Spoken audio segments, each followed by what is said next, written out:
Hello, hola, buenas, ¿cómo están todos? It's the Chancleta Generation Podcast.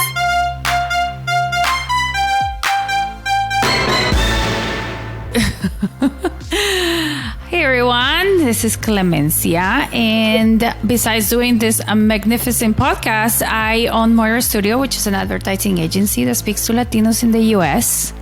I'm Cecilia del Cid, environmental and social justice practitioner and American immigrant from Guatemala, community weaver, doing this amazing podcast with my co-Clem. A little bit of a cough, so that's what I'm muted, so you all can't hear me cough when Clemencia makes me laugh. Which is often. Yes, you do. And so, as you guys know, we're here because we want to uplift the voices of Hispanic people in the U.S. through our amazing guests, like the one that's here with us today, and bring more fairness and justice to our communities, bringing some, sometimes yucky topics onto light, but sometimes things that we need to hear and we need to discuss because not that many people are discussing it out there. Mm-hmm. So, speaking of which, we are going to talk about a very important and sometimes a little uncomfortable topic, right? And intimate. Everyone. And it's mostly geared to you guys, the Latinas out there who are letting your husbands or your partners handle the finances, right? Ha! Yes. I feel attacked. So we are going to discuss this many aspects with our awesome guest, Lucia Caldera. Thank you for coming. Welcome. Thank you so much for having me. I'm so excited to be here. Yay! So Lucia is a writer who specializes in personal finance, and her goal is to create approachable content that sparks financial wellness and unlocks personal growth. Yes! And Lucia's work reflects her passion for financial education as the key to reducing the wealth gap for women and minorities. And this is exactly why you're here today. Yay. So welcome. Perfect. Bienvenida. Vamos a chancletear. Let's do it. Yes. So I have to confess to you, both of you, that my husband is the one that handles the finances in our house. And this is why this topic was so important for me to bring to light, because I don't think that I'm the only one. Yeah.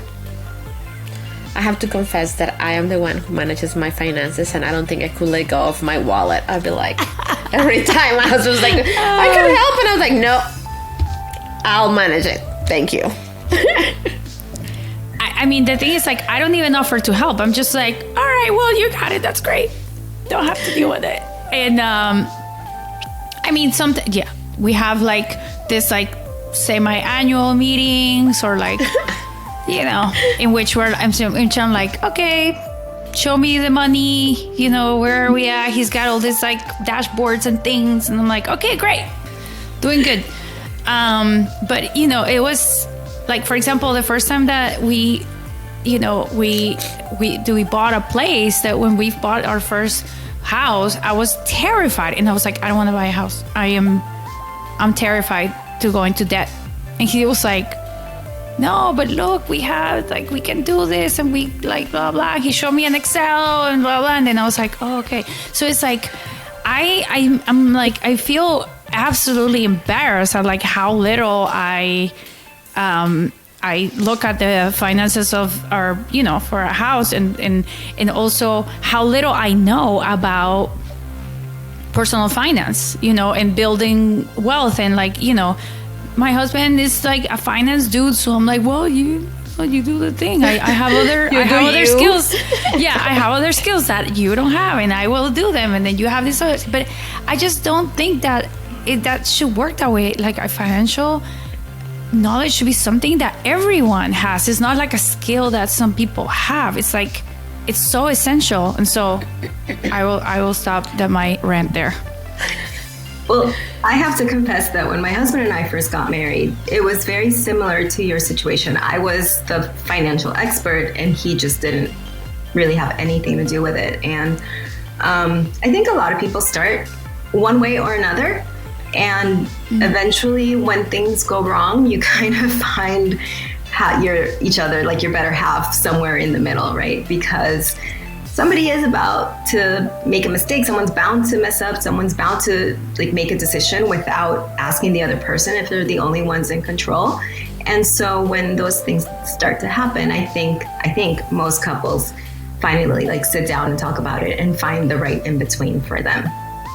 Which is not necessarily going to be the same for everybody else. You know, maybe in your case, Clem, if your husband is a financial expert, then he might have some better tools to be the one who kind of leads the way, but maybe you should be more involved on a day-to-day basis as well. Yeah, I mean, absolutely. I keep thinking like, hey, what if something happens to him? Like, what am I going to do? Like, you know, you're telling me he didn't set you up?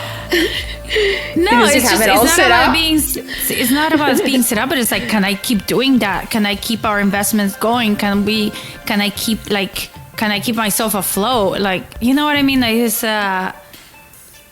there's a lot of things that, you know, feel kind of scary. And, you know, it was the same thing with my mom. My mom is the same way. And I feel like, you know, a lot of Latinos and Latinas, it's sort of like they're mirroring what they grew up with. It's like usually the dad was the one that like worked and brought the money, and so he was the one that made the money decisions, and he was the one that handled the finances, and then the mom was like basically asking for money to like go and do things, and you know, and she was a little aloof about the whole thing. So, you know, I definitely grew up with that kind of environment in which like my dad was the one that was, you know, the one that handled the finances, and so, you know, it was in between, you know, that the growing up and the fact that, you know, financial knowledge is not really taught in schools. You know, I grew up just I wasn't really interested in it, so I didn't really take on any interest in learning it. So that's feel like many people could be in this situation. I feel like that's part of the problem because not everybody learns much of it at school. Then one of the people in the relationship feels like they know a little bit more, and the other one is insecure. I think insecurity has a lot to do with it. And just fear, you know, when I think that this topic is as much about money as it is about emotions. And so if you find yourself in that type of situation or that type of relationship, then it's really important to kind of assess your emotions and think what is causing you to not take a step in the right direction. Because if you know, which I think you do, right? Or like Ceci, if your partner knows that they're not really involved, why are they not wanting to be involved? I think that's the first question that you have to ask yourself. Yeah. I mean, I hear a lot of people just saying, oh, I'm just not good at math. So I think for me, more than just being like the skills of actually, well, I don't feel like math or like, you mentioned emotion and, you know, like knowledge, but I also think about power a lot, especially because even just thinking about, Clem, what you're reflecting about family histories or traditional upbringings or cultural setups of how families are, you know, who controls the money or who earns the money, and what is work that is paid, and who because women's work in the house, even if you are not working outside, has a value, right? You contribute to the wealth of the household. You are allowing your partner to participate in that sphere that produces income by taking care of children, by cooking the food, by cleaning the house. All that has a cost. If both of you are working, you have to pay for those things to be done. Absolutely. Or you have to do them too. So there is that sharing. And I also think for a long time, I remember this very clear. I went to an all-girls school, Catholic in Guatemala, and I had a class, and I remember this professor, which I always thought it was very strange because it was a non-school, and I remember saying, "Señoritas, marriage is a socioeconomic agreement, and the one that earns the money has the power." And I just thought it was always very clear. Like, I thought it was like, it is stuck with me. Like, that happened to me in high school. Wow. And it never left me because it was, first of all, very modern nonsense. People would have not thought that would have thought it like that. But like, also, as I know, we were preparing, and it doesn't only happen in partnerships that are between men and women, but it can happen in partnerships that are between two women or other non-gender folks. So for me, we don't talk about it. I grew up like discussing money was not something that was not a topic. You don't disclose your income, you don't share it, so why you share it? I've also seen a lot of younger couples, if there is a disparity of how much they're making as they get together, they don't talk to one another about how much they're making, so that you don't know what your partner is bringing to the relationship or to the partnership. And I think so. I think a lot about power when it comes to money, for me. I have to say, very much. I have to say, I'm not in total disagreement with what this nun told you. I do think that marriage is, in a way, I wouldn't call it an agreement, but it is a socioeconomic partnership, right? And that's how you need to go into it. And I don't think anybody ever tells us before we get married or we move in with a partner. Nobody tells us that you need to have these super transparent conversations with your partner about money, like how much money do you make? How much debt do you have? What are your goals? Where do you want to go? None of these things. I went into marriage not talking about any of these things. I did have student debt, and my husband or boyfriend at the time didn't know that, but that was that. We didn't talk about things like, well, what interest rate are you paying? Does it make sense to tackle this first or this one afterwards? What are we going to do to get you out of this situation? Because now we're both in the situation. So I do think that it is a socioeconomic partnership, and that's how we should approach it. So before you get married, before you move in with somebody, you do really have to have those conversations. And I've heard of a lot of people, a lot of couples that actually do financial therapy now before getting married, And I kind of wish, I had done it. It would have saved a lot of heartache, a lot of like that initial power struggle that you have when you get married or move in with somebody anyway, over, a million other things. If you have one less, maybe the chances of you succeeding in that relationship would be much higher if you don't, if money is something that you're both on the same page about. Yeah, but it's so uncomfortable for not just Latinos, everyone to talk about money. It's something that even some parents tell their kids, like, you don't talk about money. It's like a thing that, I don't know, it's like a taboo subject. And I don't know why. Why is that? Is it about like that assesses your value as a person, like classifies you, that gives you like a status, or like if you're making X amount, then you are worth this, or if you make less than X, you are not as worthy? Is that where? I think partially, for sure. I think it's also like all these virtues that we think that we have to have. So if you don't care about money, then you're more, you're like morally better than somebody who cares and talks about money all the time, which is absolutely not true. I think money needs to be in the conversation.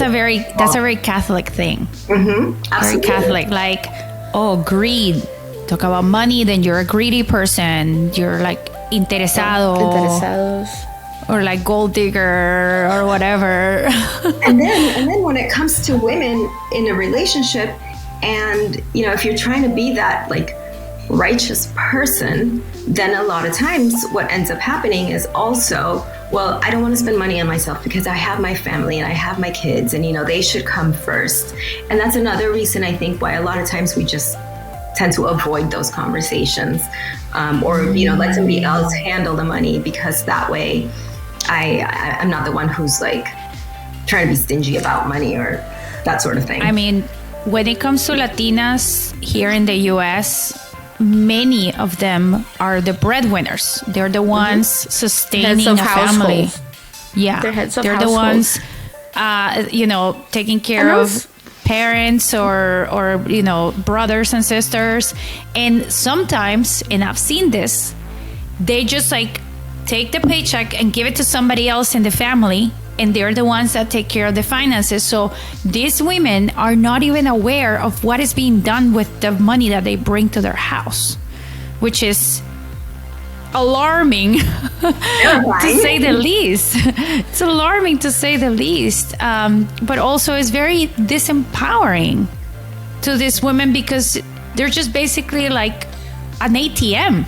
They're not like actually being valued for like what they're doing with their family. So, or they're not valuing themselves. Or having a say of what they want to do with what they want the fruits of their labor to become, If you're bringing in money, or even if you're not bringing in money, like Ceci said, you're contributing for somebody else to bring in money, and that has a value in and of itself. But I think a lot of times it's just fear of maybe like fear of not having much of a financial education, so you don't know what to do with it, so you let somebody else handle it, or it's kind of like a self-worth issue. That's why I say this is very emotional, more than it is about the math. Like, when people say I'm not good at math, it's really very basic math, but it's an excuse to avoid it when you say, oh, I'm just not good at math. I don't know what to do. Yeah, I read this book. I read this book called Burnout, and it's about women, like why women are burned out. And it talked about this like human giver syndrome, which is like something that we women suffer from, which is like we're gonna put others before us. It's like what society has expected of us for centuries, basically. And so it's like, it's very much like we even feel ashamed if we put ourselves first, because we were expected to not do that. So it's like, even if we're bringing the money, then we're not gonna do anything for us, and I'm not talking about like I'm gonna buy a Rolex. It's like I'm gonna plan for my retirement.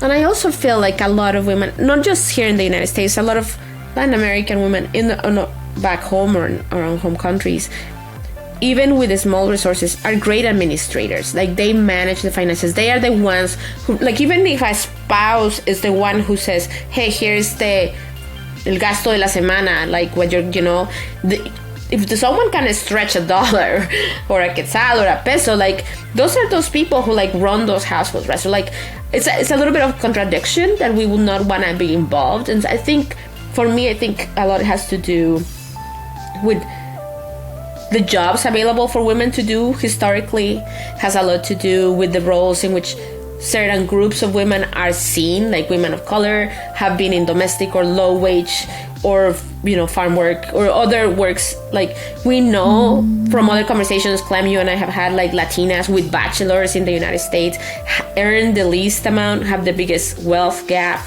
So even with a degree, certain groups are earning less for similar types of roles. So like, I wonder if it is, I think it also puts you with vulnerability when you have to acknowledge to a partner that, hey, you make more than me, and these are the expenses of the house. How about we contribute a percentage of the electric bill? We both pay 20% of our income to the, like, whatever. Like, I happen to be in partnership with someone who we both have a pool, and from there we take to our individual savings.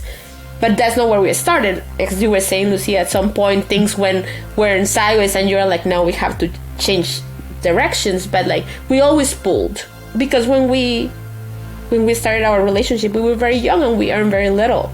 So the only way we could pay for all the things in our first apartment was to pool resources. We do it with roommates all the time, and sometimes I've seen people have more transparent conversations about money with roommates than they can do when they move in together with a partner romantically.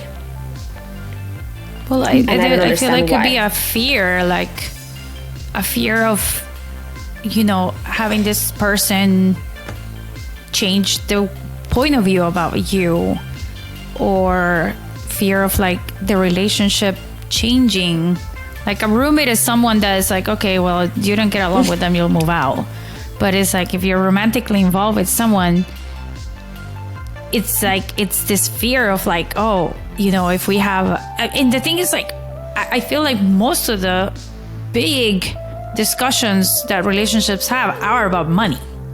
Like the big ones, the ones that cause divorce, and the ones that really cause like big shifts in our relationship are money conversations. So it's like, people are really scared of their relationship really being affected by that. What do you think, Lucia? It could also be a fear of you taking personal responsibility for your money, right? Because a lot of times it's just easier to hand it over to somebody else. And so I don't have to make the tough decisions. But if I do, then I have to learn more. I have to set my emotions aside so that I can make the smartest decisions. I have to, accept that I'm going to make a mistake, and that's okay. And then I'll fix it later on, or I'll overspend today, but I'll learn my lesson. So I think it's as much about fear of being vulnerable with your partner as it is about fear of being vulnerable with yourself and accepting, where you are. A lot of times also that's not true. That's not right. A lot of times people don't want to see where they are financially. They don't want to know how much debt they're in, if they're in debt. They don't want to know how far they are from buying that dream home that they hope to get one day. Or, if you have kids, they don't want to know how much sending them to college is really going to cost, and ask the difficult questions of, can I really afford this? Or is this just like a dream? Should my child consider start saving on their own, getting a job? All these things that we just prefer to ignore, because if we ignore them, then they're not real and they're not happening until one day, maybe your partner is not there and you are left in the dark and you don't even know where to start. So that's why it's super important to become involved as soon as possible, because that way, you're aware, where you are, where you want to go. If the other person wants to go to the same place where you want to go, they may have different goals and you have no idea because you haven't talked about it. The sooner that you start learning, ideally, before even moving in together. But, if not, it's never too late. Just wherever you are now, just sitting down and looking at the hard numbers and deciding together what you want out of your future, the more in control that you're going to be. It's tough. And it's tough, but then it's very empowering. It's super, super empowering. And then it kind of like, you get hooked on it, and every week you want to go and you want to go back and see how much you spent and how much you saved and how much you put towards this. So it can be very exciting if you let it be very exciting for you. Yeah. I mean, it's so important, to express, like, I know that, like, us, in a relationship, you kind of dream, like you have these dreams, and it's like, it's beautiful to talk about them. Many people, they want to have kids, or they want to retire somewhere, or they want to, buy a house for their parents, or, like, many things, or like cancel their brother's university debt. Like, I don't know, it's just like, this is like from my own experience, so many dreams that I know the people that I know and people that I've talked to have.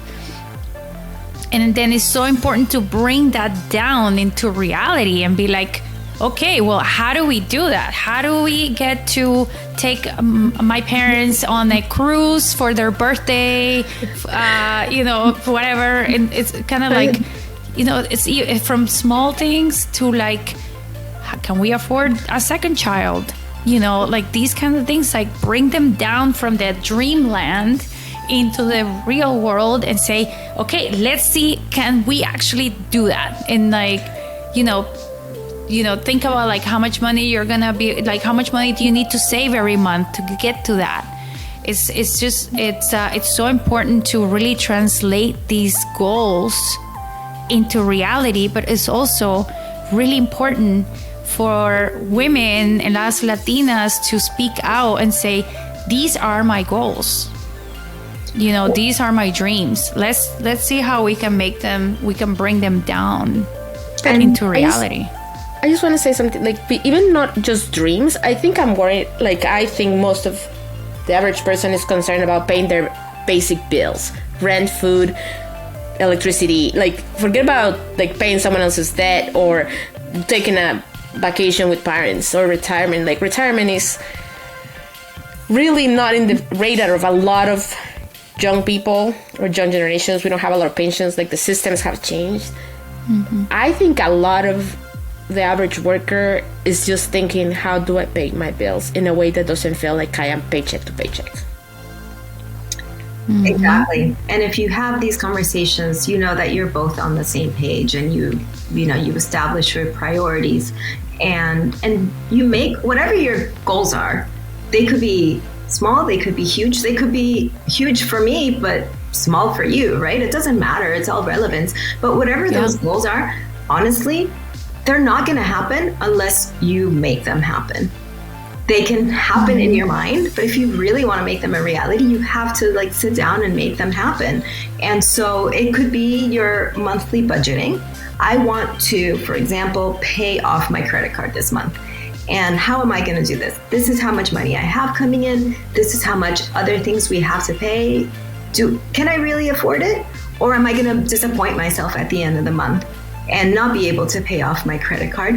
And then it's kind of like you're sabotaging yourself, right? So then you go back to this place where you're like, oh, I didn't pay it off. I can't, it's not a reality for me. And then you start giving up those goals. Same thing with, like, buying a home. If you want to make it happen, you really need to know what it takes to make it happen. And that's why I say that it's also a responsibility issue. And a lot of times we just want to ignore the process of getting there, because then you're not responsible if your dreams don't happen. Mm-hmm. But if you are, and you make them happen, it's unbelievable. Mm-hmm. And again, those dreams don't have to be something huge. I want to keep it, like, in perspective. Those dreams can be something as small as like I said, paying off your credit card, buying a second car. It's all relevant to every person. And what are some of, like, the initial steps that you... Yeah, so how do we go from, like, I don't know anything and my partner is the one doing all the Excels to, like, how do we get started from that? It's a lot easier than you think. There are so many resources out there. I think for me, like I keep saying this, but it's because it's really true. This is such an emotional thing. And so for me, one of the most valuable tools for whatever it is you want to do in life is journaling. So I think that if somebody is really struggling with the emotional side of money, journaling can be a super, super powerful way to overcome those fears. And when I talk to people about journaling, they're always like, how do I start? What do I do? You can't do it wrong. You can't, first of all. But my go-to is you start with gratitude. And so you write down 3 things that you're grateful for every morning. And if you're keeping this financially focused, you can be grateful for, having money in the bank today. Grateful for, being able to go to the grocery store later today to buy food for my family. And I'm grateful for the paycheck that I know I will get at the end of the month. Mm-hmm. So you start with 3 things that you're grateful for, and then you write something that you want to brag about, because so many times we are taught not to brag. But if you brag, like I said, going back to those, like that feeling of empowerment, if you brag about your accomplishments to yourself every day, you find that they actually start coming up in conversation with other people, and then you start to believe it as well. So, like my brag would be, I paid off my electric bill today, and I'm really proud of this because last month I struggled to pay the bill, and this month I had the money in the bank and I paid it 2 weeks ahead of time. Great. And then, so you do your gratitude, your brag, and then I do my goal for the day. And you can have, a couple of goals or one big goal for the day. So maybe your goal for the day is to not buy Starbucks because you know that, it's an extra $7 every month, or to treat yourself to Starbucks that day because you were very good about, keeping within your budget. And so you deserve that treat, and that's going to help you celebrate your financial wins. So those are the 3 things that I think should go in your financial journal every day. And you'll see along, a few months, you'll start to notice a different attitude towards money. And I think that's where it starts. If you're wanting to learn more about money and you want to learn more about how it works and how to manage your money, I would recommend going to TikTok. There's this, they call it FinTalk now, and there are so many influencers out there, a lot of young ones actually, talking about money, talking about like financial planning and retirement and setting your goals and all these things that you would think belong in like a big economics book, and it's boring, but it's not anymore, and they keep it super entertaining. Instagram is also another great resource where you can go and you just follow influencers who will always be giving you tips and motivation. And then if you want to learn more, of course, the internet is so full of information. You can learn whatever you want out there. But just take it little by little, because it can be overwhelming, and I understand that. And so the first place I think where people would want to start is with their budget. It's the foundation of everything that's related to money. And so you stick to your budget, you sit down with your partner, you decide how you're going to spend your money, what you're going to do, how much you want to save, how much you want to save towards this goal and another one, and what's the best way to allocate your resources. It could be pooling your money. For other people, it's more of like a percentage. Other people feel like it's fair. If you earn more money than I do, then maybe you should be helping proportionately to the household expenses. Whatever works for the 2 of you. Some people are okay with one person being the breadwinner and the other one staying at home, and that's totally fine. But it doesn't mean that the person who stays at home doesn't have a say in what you do with the money. So. Oh yeah, we need to put a pin on that, everyone. Please put a mental pin on this. So budgeting. If you're staying home, taking care of the kids, you're just as important as the one going out to work. Yeah, and you get to make as many decisions as the other person does.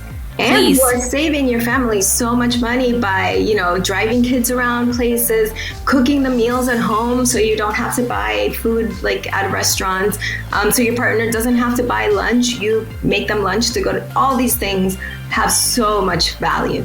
And so really the budget is the foundation of everything, and just start there. And then little by little, you'll find that you're more interested, and you might want to, start investing, start looking into the future, start learning more about the different ways to invest, maybe like real estate, maybe the stock market, whatever is appropriate for you. So yeah, that would be my advice.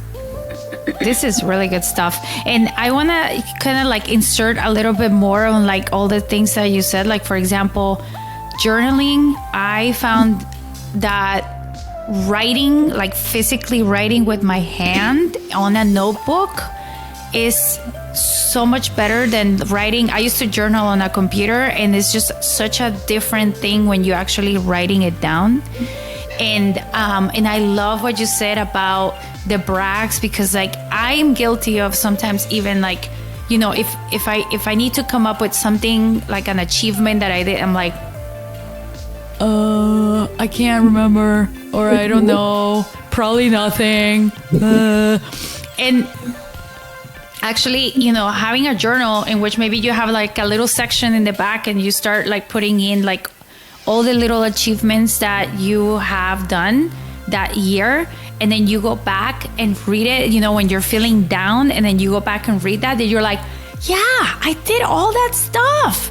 And then you immediately, that's an immediate mood booster. And also having this archive, this mental archive of like, look at all the things that you achieve. Whenever you come up to a difficult challenge, you can say, you know what? I got this, because you know what? I've done all these other things. So it's like really extremely powerful. And I'm guilty of not doing it, but it is extremely powerful. It is. You know, going back to the whole bragging thing, how about when those moments when somebody gives you a compliment and you like brush it off or you make it sound like it's less important? That practice of just bragging all of your accomplishments to yourself in a journal just helps you. When somebody says something great about you, you can just be like, thank you for noticing, you know? And so, I love that, because like we are so guilty of doing that. Oh yeah, you know, it was not. No, it wasn't nothing. You worked your butt off and you got there. Like, come on, say, yeah, I did that. And you know, I was gonna say also, I think that in that kind of like vein of bragging, but also recognizing that paying yourself for like being committed to your savings should be like another bill. Like, even if it's $5 a week or a month or like an amount, make it out of the docs and make it part of your budget, and don't cheat on it. Like, you will not avoid another bill. Don't avoid paying yourself and into your savings. I forgot to mention this when I was talking about resources, but now also there are so many ways to automate your savings and to put your money, you know, depending on what app you want to use or whatever, you know, whatever method works for you. But there are ways to put money in different envelopes and categories. And so there's a lot that you can do that you don't actually do yourself. You don't have to get over that mental block of, I don't know if I can really save this month because I have this and that. It just happens. It just gets done. And then you don't even realize it. And there is enough money a lot of times. If you did your planning, you know, well first, there is enough money to go around for the things that you really care about, the things that you truly, you know, want to make happen. And so by automating, you don't have to bring in the emotions into it. Yeah. Yeah. And you don't need a fancy spreadsheet to come up with a budget, right? What do you do if you don't have Excel or Google Sheets or whatever? What do you do? It depends on what you want to do. Some people love to just do it by hand, just write it out. You know, this is the amount of money that I'm going to get in my check, and this is how much I want to spend it on. Here, this, and I'm done. Other people like to do it in Excel because, you know, it just like feels more organized or whatever it may be. You can go back and adjust it. Yeah. Mm-hmm. You can go back and adjust it more easily. And by the way, also your budget is a living, breathing document. So it changes and there's room to change it around every month. And that's okay. It should be changing every month. So yeah, some people like to do it in Excel. Other people prefer not to think about it and just use an app like Mint or You Need a Budget is one of my favorites. I love that app.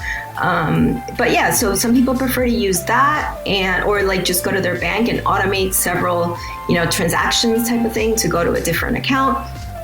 Whatever works for you is the way to go, honestly. Yeah, I mean, what I'd love to see, you know, I think there has to be not just, you know, the people taking their own initiative, but I feel also like on a greater level, you know, more financial education needs to happen, especially in schools. You know, what is so complicated about teaching kids to balance a budget, to create a budget, you know, for future things? Nothing like, I don't know. It's like such simple things. And, you know, Lucia, you have kids and you were telling me that, like, you know, it's not taught in schools still. Like, it wasn't taught in schools when I was going to school. It's still not taught in schools. Taxes are another huge one for me that kids don't ever learn about in school, and then they go out into the real world. Even like they go through college, they know nothing about it, then they go out to the real world, and it's challenging either to see a huge chunk of your paycheck just like disappear, or now so many people are, you know, freelancers and they work independently, and then at the end of the year they find themselves with a huge tax bill that they had no idea was gonna hit them, and they don't know how to tackle it, and then it's no because they spend the money. Mm-hmm. They spend the money that came to them, and then how are you gonna pay for the taxes? So yeah, it's so essential in this. I don't know. I am at a loss for words here.